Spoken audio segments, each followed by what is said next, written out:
إن الحمد لله نحمده ونستعينه ونستغفره ونؤمن به ونتوكل عليه ونعوذ بالله من شرور أنفسنا ومن سيئات أعمالنا من يهده الله فلا مضل له ومن يضلل فلا هادي له وأشهد أن لا إله إلا الله وحده لا شريك له وأشهد أن نبينا محمدا عبده ورسوله أرسله الله بالحق بشيرا ونذيرا فأعوذ بالله من الشيطان الرجيم يا أيها الذين آمنوا اتقوا الله حق تقاته ولا تموتن إلا وأنتم مسلمون يا أيها الناس اتقوا ربكم الذي خلقكم من نفس واحدة وخلق منها زوجها وبث منهما رجالا كثيرا ونساء واتقوا الله الذي تساءلون به والأرحام إن الله كان عليكم رقيبا يا أيها الذين آمنوا اتقوا الله وقولوا قولا سديدا يصلح لكم أعمالكم ويغفر لكم ذنوبكم ومن يطع الله ورسوله فقد فاز فوزا عظيما أما بعد فإن خير الحديث كتاب الله وخير الهدي هدي محمد صلى الله عليه وسلم وشر الأمور محدثاتها وكل محدثة بدعة وكل بدعة ضلالة وكل ضلالة في النار فأعوذ بالله من الشيطان الرجيم وقال ربكم ادعوني استجب لكم تمام تعریف ہر قسم کی بڑائی و کبریائی اللہ رب العالمین کے لیے جو اس کائنات کا خالق اور مالک ہے، اس کا حاکم اور رازق ہے، اس کا داتا اور پالنہار ہے۔ اللہ کی جانب سے جتنے بھی نبی اور رسول آئے سب پر درود و سلام، بالخصوص ہمارے آخری نبی احمد مجتبیٰ محمد مصطفیٰ صلی اللہ تعالی علیہ وآلہ وسلم پر، آپ کی آل و اولاد، آپ کے صحابہ اور قیامت تک جو لوگ صحیح طور پر آپ کی اتباع اور پیروی کرنے والے ہیں۔ حضرات گرامی، اللہ رب العالمین نے انسانوں کے لیے ایسے موقع عطا کیے کہ جہاں پر اپنے رب سے جستجو لگا کر، اپنے رب سے قریب ہو کر، اپنے مالک کے سامنے اپنی حاجتوں کو بیان کر کے بہت کچھ وہ حاصل کر لیتا ہے۔ پریشانیاں آئیں، تکلیف آئیں، اس کے حالات میں کوئی تبدیلی آئے، اس کے گھریلو مسائل ہوں، اس کے ازدواجی مسائل ہوں، اس کے اپنے ذاتی مسائل ہوں، بیماری ہو یا اور کوئی مسئلہ، جب بندے کو ضرورت پڑتی ہے تو اللہ رب العالمین کو یاد کرتا ہے، اپنے مالک اور خالق کو یاد کرتا ہے، اپنے رب سے مانگتا ہے، چاہے وہ کوئی چیز اسے حاصل کرنی ہوتی ہے اس لیے مانگتا ہے، یا کسی شر سے اسے بچنا ہوتا ہے تب وہ اپنے رب سے مانگتا ہے، اور اس کا رب اتنا کریم اور رحیم ہے کہ اس کی مانگ کو پوری کر دیتا ہے۔ یہ ہمارے اور آپ کے لیے ہے، انسانوں کے لیے۔ جانور اس سے برعکس، وہ اپنی حاجتوں کو اپنے رب کے سامنے اپنے انداز میں بیان کرتے ہوں گے، اور اللہ رب العالمین ان کی حاجتوں کو ان کے لیے پوری کرتا ہے۔ لیکن انسان جو سمجھدار ہے، انسان جس کے پاس شعور ہے، جس کے پاس عقل ہے، جس کے پاس احساس ہے، جب وہ کسی پریشانی میں گھرتا ہے تو اپنے رب کو یاد کرتا ہے، اور خصوصی طور پر جب اسے دنیاوی کوئی ایسی پریشانی لاحق ہوتی ہے جہاں دنیا کے اندر اس کا کوئی چارہ نہیں ہوتا، دنیا والوں سے عاجز آ جاتا ہے، دنیا والوں کے سامنے ہاتھ پھیلا کر تھک جاتا ہے، کبھی مال کی ضرورت پڑ گئی، کسی مساعدے یا تعاون کی ضرورت پڑ گئی، دنیا والوں کے سامنے گیا، اپنے رشتہ داروں کے پاس گیا، اپنے جاننے والوں کے پاس گیا کہ میرا بیٹا ہاسپٹل میں ایڈمٹ ہے، اس کا آپریشن کرانا ہے، 10 لاکھ 5 لاکھ کی ضرورت ہے۔ ایسے بہت کم لوگ ملیں گے جو انسان کی ضرورت کو پوری کر دیں اس وقت۔ بہت سے لوگ ملیں گے، معذرت کریں گے، دعا دیں گے، معذرت کریں گے، اور سیدھے سیدھے انکار کر دیں گے، بھائی ہم سے نہیں ہو پائے گا، حالانکہ ان کے پاس طاقت ہوتی ہے پھر بھی نہیں کرتے ہیں۔ لیکن انسان جب پوری دنیا سے عاجز آ جاتا ہے، پوری دنیا سے جب تھک جاتا ہے، تو اس کے پاس ایک دروازہ ہوتا ہے، رب کا دروازہ، جہاں سے وہ نا امید نہیں لوٹتا ہے، جہاں سے وہ کبھی اپنے ہاتھ خالی لے کر نہیں واپس جاتا ہے۔ اس کا رب تو ایسا ہے کہ اپنے بندے کے سامنے شرم محسوس کرتا ہے کہ میرا بندہ میرے سامنے ہاتھ پھیلائے اور میں اس کے ہاتھوں کو خالی لوٹا دوں۔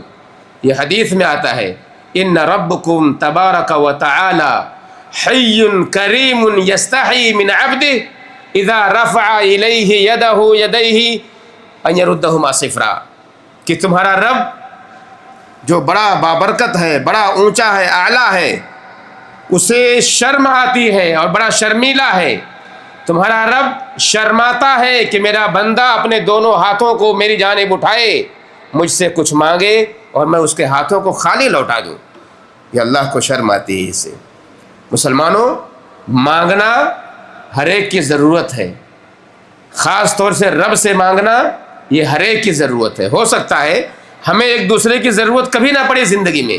بہت سے ایسے لوگ ہوتے ہیں جن کو کبھی کسی انسان کی ضرورت نہیں پڑتی. ہو سکتا ہے آپ کو اپنے پڑوسی کی ضرورت نہ پڑے کبھی، ہو سکتا ہے اپنے بھائی کی ضرورت نہ پڑے کبھی، لیکن یہ کوئی نہیں کہہ سکتا ہے کہ مجھے میرے رب کی ضرورت نہیں ہے. ہر ایک کو اپنے اللہ کی ضرورت ہے، اپنے رب کی ضرورت.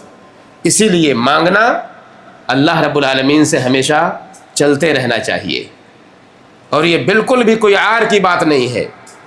دنیا والوں کے سامنے انسان حاجت کو لے کے جائے تو یہ دنیا والے ناراض ہوتے ہیں، انسان برا بھلا کہنے لگتا ہے، انسان ڈانٹنے لگتا ہے. کتنے ایسے لوگ ہیں جو فقیر اور مسکین ہیں بیچارے، جن کے پاس کچھ بھی نہیں. کبھی ہم کسی میٹنگ میں بیٹھے ہو اور کوئی فقیر آ کر کے ہمارے سامنے جرأت کر دے کچھ مانگنے کی، تو ناراضگی کا عالم یہ ہوگا کہ سیکورٹی گارڈ کو بلا کے اس کو دھکے مار کے باہر نکلواتے ہیں لوگ.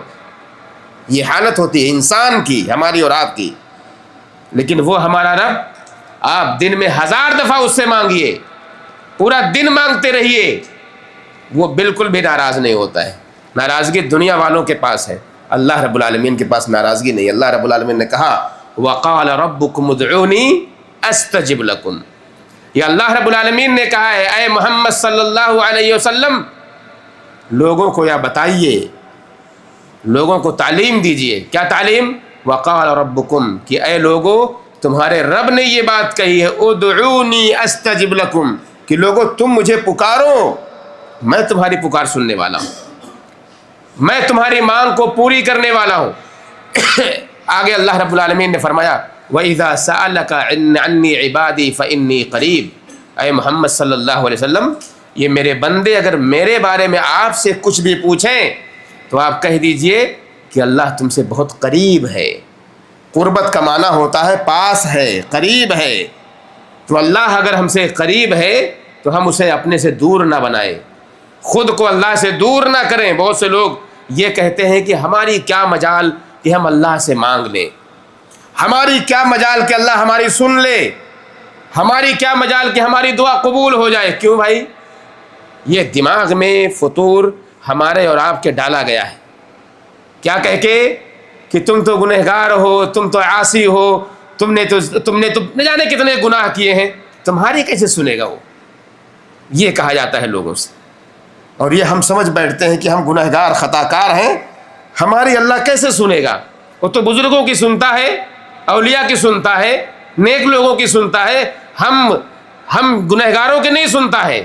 اللہ رب العالمین نے کہیں یہ بات نہیں کہی ہے کہ میں گنہگاروں کی نہیں سنتا ہوں، بلکہ اس کے برعکس اللہ رب العالمین نے، اللہ کے نبی صلی اللہ علیہ وسلم نے ہمیں یہ تعلیم دی کہ لوگوں جب بھی گناہ ہو تو اپنے رب کی جانب رجوع کرو، معاف کرنے والا وہ ہے، وہ معاف کر دے گا. اور یہ بھی کہا کہ اگر تم ایسے مخلوق بن جاؤ گے تو کہ دنیا کے اندر تم گناہ نہ کرو تو اللہ رب العالمین ایسے مخلوق کو پیدا کرے گا جو گناہ کرے گی اور اپنے رب سے گناہوں کی معافی مانگے گی اور اللہ رب العالمین ان کو معاف کرے گا. تو گناہوں کی مغفرت طلب کرنا یہ ہمارے اور آپ کے لیے بہت اچھا کام ہے. تو یہ کبھی نہ سوچیں کہ گنہگاروں کی اللہ کبھی نہیں سنتا ہے. یہاں تک کہ حدیث میں آتا ہے کہ انسان اگر گناہ کر لے اور گناہ اس کا اتنا ہو کہ آسمان اور زمین کے درمیان جو خلا ہے، جو سائنس پڑھے لوگ ہوں گے وہ جانتے ہوں گے کہ کتنی دوری ہے آسمان اور زمین کے بیچ میں. ہماری نگاہ جہاں تک جاتی ہے شاید ہماری نگاہ آسمان کا پیچھا نہ کر پائے، اتنی دوری ہے دونوں کے بیچ میں، اتنی دوری. حدیث میں آتا ہے کہ آسمان سے زمین تک انسان اتنا گناہ کر لے کہ پوری زمین بھر جائے، آسمان تک پہنچ جائے اس کا گناہ. اور پھر وہ اپنے رب سے توبہ کرنے لگ جائے تب بھی اس کا رب اس کے گناہوں کو معاف کر دے گا۔ کیا سمجھتے ہیں آپ؟ اللہ رب العالمین گناہوں کو معاف کرنے میں وقت نہیں لگائے گا کہ میرا بندہ تھوڑا سا اور مہلت دے دو، گناہ کرنے تو پھر معاف کر دوں گا۔ نہیں، آپ نے گناہ کیا، ہم نے گناہ کیا، ہم نے توبہ کی، اللہ رب العالمین توبہ کو قبول کر کے گناہوں کو معاف کر دیتا ہے۔ اس کی توفیق طلب کیا کریں اللہ رب العالمین سے، معافی مانگنے کی یہ توفیق مانگا کرے کہ اللہ ہمیں توفیق دیا کرے کہ جب بھی ہم سے گناہ ہو ہم فوراً توبہ کر لیا کریں تاکہ ہمارے گناہ ایک دم مٹ جایا کریں۔ اللہ رب العالمین نے فرمایا ادعوا ربکم تضرعا وخفیا، اپنے رب کو بڑے آہستہ انداز میں پکارو، خاموشی کے ساتھ پکارو، گڑ گڑا کر پکارو، احساس ہو اندر سے احساس ہو کہ ہم نے کوئی گناہ کیا ہے۔ وہ احساس جب ہوگا تو اللہ رب العالمین پکار کو سنے گا۔ فادعوا اللہ مخلصین لہ الدین، اللہ رب العالمین نے کہا اے لوگو اپنے رب کو، اللہ رب العالمین کو، اس کے لیے دین کو خالص کرتے ہوئے پکارتے رہو۔ نعمان بن بشیر رضی اللہ تعالی عنہ ایک حدیث کے راوی ہیں، بیان کرتے ہیں کہ اللہ کے نبی محمد الرسول اللہ صلی اللہ علیہ وسلم نے فرمایا الدعاء هو العبادہ، عبادتیں بہت ساری ہیں جسے ہم اور آپ انجام دیتے ہیں، لیکن کہتے ہیں دعا ہی اصل عبادت ہے، دعا اصل عبادت ہے۔ ہم پوری نماز پڑھتے ہیں، پوری نماز ہماری دعا ہوتی ہے، نماز میں ہم مانگ رہے ہوتے ہیں اللہ رب العالمین سے۔ شاید پتہ نہ چلے ہمیں، شاید ہمیں سورہ فاتحہ کا معنی نہ پتا ہو، شاید ہمیں جو دعا ہم پڑھ رہے ہیں سبحان ربی العظیم سبحان ربی الاعلیٰ، اللہ کی پاکی، یہ سب دعا کر رہے ہیں، ہم مانگ رہے ہیں اللہ رب العالمین سے۔ اللہ کی پاکی، اللہ کی تعریف کس لیے کرتے ہیں؟ تاکہ اللہ ہمیں کچھ دے دے، نیکی مانگتے ہیں اللہ رب العالمین سے۔ اس کے بارے میں بھی آگے بتاؤں گا میں۔ تو انسان کیا کرتا ہے؟ ساری عبادتوں کے اندر دعائیں کرتا ہے، مانگتے رہتا ہے اللہ رب العالمین سے، اور یہ انسان کی فطرت میں داخل ہے کہ اللہ رب العالمین سے اپنے آپ کو الگ نہیں کر سکتا انسان، اور الگ کر کے بیٹھ جائے تو خود الہ بننے کی کوشش کرے گا، وہ خود معبود بننے کی کوشش کرے گا۔ کوئی بندہ یہ سوچ لے کہ میرے پاس تو اللہ کا دیا ہوا سب کچھ ہے، مجھے اللہ سے مانگنے کی ضرورت کیا ہے، یہیں پر تکبر آئے گا اور یہیں پہ اس کا زوال شروع ہونے لگتا ہے، اس کے اندر پستی آنے لگتی ہے، کیونکہ اس نے خود کو اللہ سمجھ لیا ہے۔ دینے والا کون ہے؟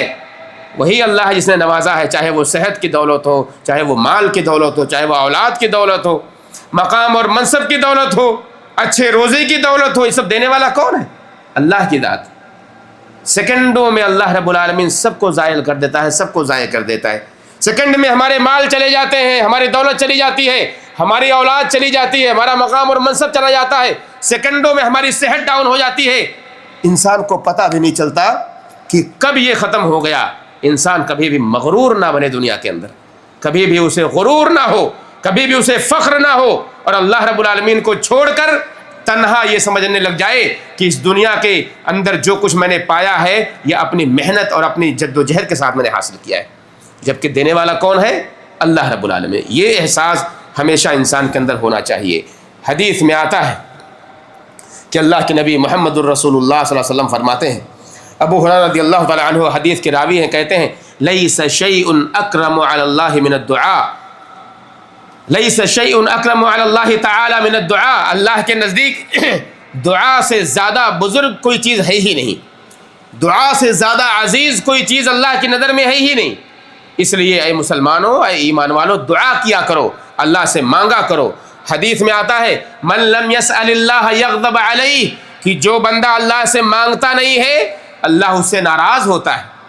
میں نے ابھی تھوڑی دیر پہلے کہا ہماری اور آپ کی حالت، دنیا والوں کی حالت کیا ہے کہ جب ہم سے کوئی مانگتا ہے تو ہم ناراض ہوتے ہیں، دینے کے بجائے ہم ناراض ہو جاتے ہیں، لیکن اللہ اس کے برخلاف ہے کہ جب اللہ سے کوئی نہیں مانگتا ہے تو اللہ ناراض ہوتا ہے اس پر۔ اس لیے ایمان والو اللہ سے مانگا کرو، اللہ سے طلب کیا کرو۔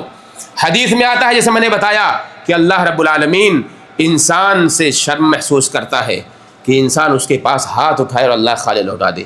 ایک حدیث بڑی مشہور ہے، آپ نے سنی ہوگی، ابو سعید رضی اللہ تعالی عنہ، سعید خدری رضی اللہ تعالی عنہ بیان کرتے ہیں کہ اللہ کے نبی محمد الرسول اللہ صلی اللہ علیہ وسلم نے فرمایا ما من مسلم يدعو اللہ بدعوۃ لیس فیها اثم ولا قطیعۃ رحم الا اعطاہ اللہ باحدى ثلاث، کہ کوئی بھی مسلمان جب بھی وہ دعا کرتا ہے اس دعا کے اندر اگر کسی گناہ کا تذکرہ نہیں ہوتا، کسی قطع رحمی کا یعنی رشتوں کے کاٹنے کا تذکرہ نہیں ہوتا، تو اللہ رب العالمین اس کی دعا کے ذریعے 3 چیزیں ضرور عطا کرتا ہے. 3 چیزیں، تینوں میں سے کوئی نہ کوئی چیز اسے ضرور ملتی ہے. یہ ہم سوچ لیتے ہیں کہ میں نے اتنی دعا کی ہے، صبح و شام میں نے مانگا، اللہ نے مجھے دیا نہیں. ہمارا تصور بن جاتا ہے یہ. ہم نے مال مانگی، ہو سکتا ہے اللہ نے مال نہ دیا ہو.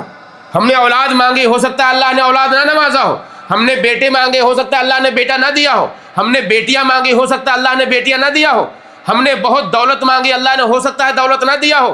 ہم نے گھر مانگا، ہو سکتا ہے اللہ نے گھر نہ دیا ہو. لیکن اس کا مطلب یہ نہیں ہے کہ اللہ نے ہماری دعا قبول نہیں کی. اللہ کے نبی صلی اللہ علیہ وسلم کہتے ہیں اس کی دعا قبول ہوتی ہے، اور ہر ایمان والے کی دعا کے بدلے میں 3 میں سے کوئی نہ کوئی چیز ضرور ملتی ہے. اما ان تجعل له دعوۃ، ایک چیز یہ ہے کہ جو وہ مانگ رہا ہوتا ہے اسے وہ چیز مل جاتی ہے. بہت سے لوگ ہوں گے ہم میں سے کہتے ہوں گے اللہ میں بیمار ہوں مجھے شفا دے دے، اللہ پاک فوراً اس کو شفا دے دیتا ہوگا، اس کی دعا قبول ہو جاتی ہوگی. ہو سکتا ہے نہ بھی قبول ہوتی ہو، یعنی اس کو شفا نہ ملتی ہو. تو پہلی چیز کہا یا تو اسے وہ چیز جو مانگ رہا ہوتا ہے وہ مل جاتی ہے. اما ان تجعل له دعوتہ، وہ دعوت جو مانگ رہا ہے، جو دعا کر رہا ہے اسے وہ چیز مل جا رہی ہے. دوسری چیز اما ان يدخرها له يوم الاخرہ او فی الاخرہ، یا تو اللہ رب العالمین اس کی دعا کو آخرت کے دن کے لیے ذخیرہ کر لیتا ہے، قیامت کے لیے. یہ دعا آپ کی ضائع نہیں ہوئی ہے. وہ دعا کہاں ملے گی آپ کو؟ اس کا بدلہ قیامت کے دن ملے گا، جہاں ضرورت ہوگی ہر انسان کی، اس وقت وہ دعا کام آئے گی. اور آپ کو احساس ہوگا یہ کیسے ہو گیا؟ تو آپ سے کہا جائے گا جو بندہ تو نے دنیا میں دعا مانگی تھی اسے تیرے رب نے ذخیرہ کر کے رکھا ہوا تھا تیرے لیے، اب تجھے اس کا بدلہ مل رہا ہے یہاں پر. کہا یا تو اسے آخرت میں ملے گی، یا تیسری چیز یہ ہوگی کہ اللہ رب العالمین اس کے اوپر آنے والی کسی مصیبت کو اس دعا کے بدلے میں ٹال دے گا. ہمیں پتہ ہی نہیں ہوتا ہے دعائیں قبول ہو رہی ہوتی ہیں، ہمیں پتہ ہی نہیں ہوتا ہے. ہم تو نہیں جانتے ہیں نا ہمارے اوپر کون سی مصیبت آ رہی ہے. تو اللہ رب العالمین دعاؤں کے بدلے میں مصیبتوں کو ٹال دیتا ہے. تو 3 چیزوں میں سے کوئی نہ کوئی چیز ضرور ملتی ہے. یہ کبھی نہ سوچیں کہ میں نے دعا کی اور میری دعا ضائع ہو گئی. ایک دوسری حدیث میں آتا ہے ایسے ہی کہ اللہ کے نبی صلی اللہ علیہ وسلم فرماتے ہیں کہ ہر بندے کی دعا اس وقت تک قبول ہوتی رہتی ہے جب تک کہ بندہ جلد بازی کرتے ہوئے یہ نہ کہہ دے کہ میں نے دعا کی اور میری دعا قبول نہیں ہوئی، تو اس کی دعا رد کر دی جاتی ہے کیونکہ وہ جلد بازی کر گیا. ورنہ ہر بندے کی دعا اللہ رب العالمین ضرور بضرور قبول کرتا ہے. 2 باتیں دعا کے حوالے سے میں کہہ کے اپنی بات کو ختم کر دیتا ہوں. دعا 2 طرح کے ہیں، ایک ہے دعائے عبادت اور دوسرا ہے دعائے سوال مانگنا. عبادت کیا ہے؟ دعائے عبادت یہ ہے کہ بندہ اپنے نیک عمل کے ذریعے، اپنے اچھے اعمال کے ذریعے اللہ رب العالمین سے نیکی طلب کرے. اچھے اعمال کلمہ توحید کا اقرار کرنا، نمازیں پڑھنا، زکوٰۃ دینا، حج کرنا، جو کچھ بھی نیکیاں ہم کریں ان نیک عمل کے ذریعے اللہ رب العالمین سے بندہ نیکی طلب کرے، اچھائی طلب کرے، بھلائی طلب کرے. اسے دعائے عبادت کہتے ہیں. یہ دعا ایسی ہے جو غیر اللہ سے نہیں کی جا سکتی، کسی دوسرے کے لیے ادا نہیں کی جا سکتی. آپ نماز کسی غیر کے لیے پڑھ سکتے ہیں، آپ حج کسی اور کے لیے کر سکتے ہیں، زکوٰۃ کسی اور کے لیے دے سکتے ہیں. یہ اللہ کے لیے خاص ہیں. دعائے عبادت یہ دنیا میں کسی بھی کے لیے بھی نہیں کی جا سکتی، اور یہاں ہم نے اگر غلطی کر دی تو وہ چیز فوراً شرک میں داخل ہو جائے گی کیونکہ ہم نے اللہ کے ساتھ کسی کو شریک کر دیا. دوسرا جو مسئلہ ہے وہ دعائے سوال ہے، دعا مانگنا. ایسی دعا جو کسی سے مانگی جائے، کسی سے طلب کی جائے. اس میں سے 2 صورت ہے. ایک صورت یہ ہے کہ ہم میں سے کوئی بھی آدمی اگر اپنے جیسے مخلوق سے کوئی چیز مانگ رہا ہو، ہم میں سے کوئی بھی آدمی، میں، آپ فلاں فلاں، کوئی بھی اپنے جیسی مخلوق سے یعنی ایک دوسرے سے اگر مانگ رہے ہیں، اگر وہ آدمی زندہ ہے، وہ آدمی حاضر ہے یعنی موجود ہے اور دینے پر قدرت رکھتا ہے. یہ تینوں چیزیں یاد رکھیے گا، حاضر ہے، قادر ہے اور وہ زندہ ہے، تو ہم میں سے کوئی بھی آدمی ایک دوسرے سے کوئی چیز مانگ سکتا ہے. جیسے ابھی میں کہوں مجھے ایک ٹیشو دے دو اٹھا کے، ہمارے بھائی اللہ رب العالمین نے انہیں ہاتھ دیا ہے، انہیں پیر دیا ہے, اٹھیں گے اور ٹیشو مجھے اٹھا کر دے دیں گے. لیکن میں اگر کہوں میرا ایک بھائی یا میرا ایک دوست منگف میں نہیں فاحل میں رہتا ہے, مجھ سے میں آواز دوں کہ فلاں آدمی مجھے ٹیشو لا کے دے, وہ میری آواز بھی نہیں سن پائے گا, وہ موجود بھی نہیں ہے اور وہاں لانے پر قدرت بھی نہیں رکھتا, بہت دور ہے وہ. میں اس کو پکاروں گا, اس سے آواز نہیں دوں گا. آواز کس کو دوں گا؟ جو موجود ہوگا, جو زندہ ہوگا, جو قدرت رکھتا ہوگا دینے کے لیے. یہ بالکل جائز ہے آپ کے لیے, ہمارے لیے. ہم بالکل ایک دوسرے سے ہماری ضرورتیں ہوتی ہیں, کہتے ہیں اور حاصل کرتے ہیں, لیتے ہیں اور دیتے ہیں. لیکن مسئلہ کہاں ہوتا ہے؟ مسئلہ وہاں ہوتا ہے جو دوسرا مسئلہ ہے, دعائے سوال کے مانگنے کے لیے.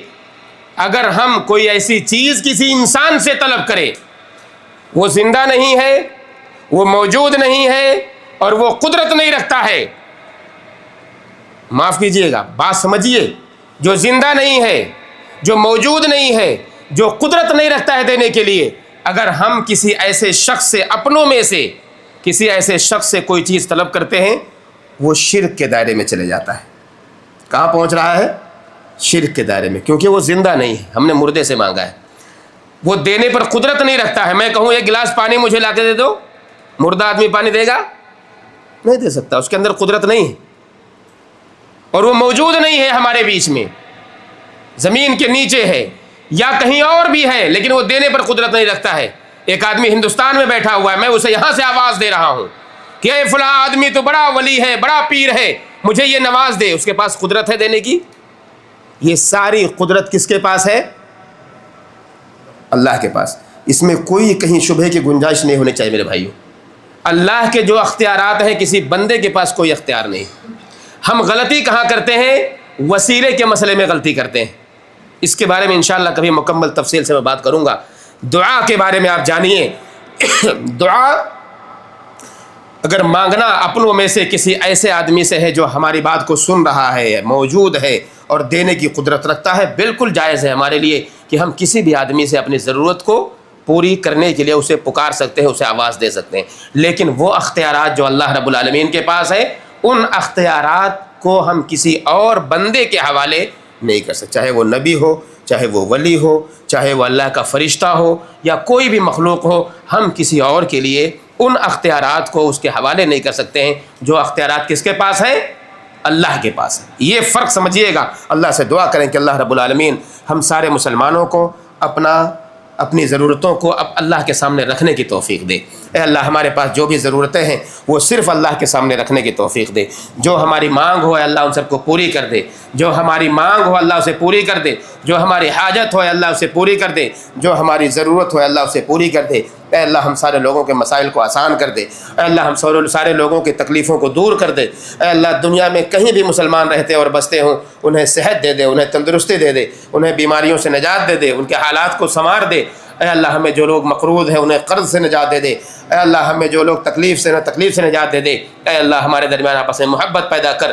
اے اللہ شرک اور بدعت سے ہم سب کو دور کر دے. اے اللہ ہم سب کو تجھ سے مانگنے والا بنا دے. اے اللہ صرف تجھ سے لو لگانے والا بنا دے. صرف تیرے سامنے سجدہ ریز ہونے والا بنا دے. اپنے حاجتوں کو صرف تیرے پاس رکھنے والا بنا دے. اے اللہ جب تک ہمیں زندہ رکھ, اسلام پر ہمارا خاتمہ ہو تو ایمان پر ہو. آمین یا رب العالمین. وصلی اللہ وسلم علی نبینا محمد وعلی آلہ وصحبہ اجمعین. السلام علیکم ورحمۃ اللہ وبرکاتہ.